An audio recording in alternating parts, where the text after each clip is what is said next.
They've been happily married for 51 years. But now Madge has Alzheimer's. Okay, Lena, way back in the shampoo ball. No. As back as you can make it. I can't. Sure you can. Back you go. A little bit more, Mrs. No, I can't do it. Mrs. She's unable to do anything for herself, and her husband cares for her. Slightly down, Mr. Rice, please. Don't do that. Who's there? Caring for his wife every moment of the day causes Franklin constant distress. Well, it isn't easy. One way it's worse than it was in the blinking war when they was getting shot at. After it was over, you could say to yourself, son of a gun missed me.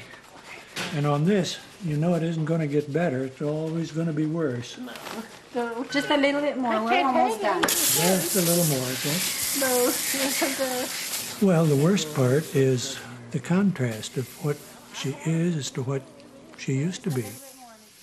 Used to manage hospitals and sell real estate, do all the things that successful people do. It's impossible. I can't touch it. Sure you can. Jan and Ron Glazer planned a detailed study to examine the effects of stress on health. They chose people under continuous high stress, people like Franklin who cared for loved ones with Alzheimer's. When someone's providing care for a spouse with a progressive dementia like Alzheimer's disease, what you have is a very long-term, very chronic stress that is only, by and large, going to get worse over time.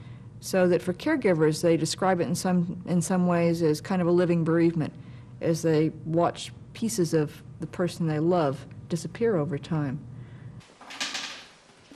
Not surprisingly, the Glazers found that psychological stress had lowered Franklin's immune response. In a lot of studies, both in animals and human subjects, people find statistically significant differences in different aspects of the immune response as it relates to stress.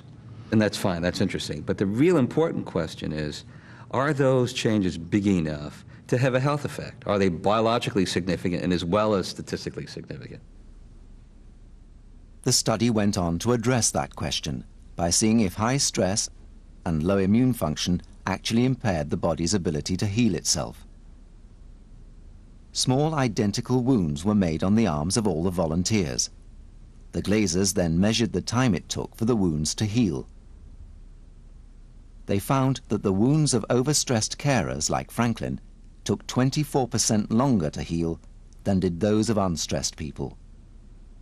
Here at last was a demonstration that stress could lower immune function to the point of affecting your health.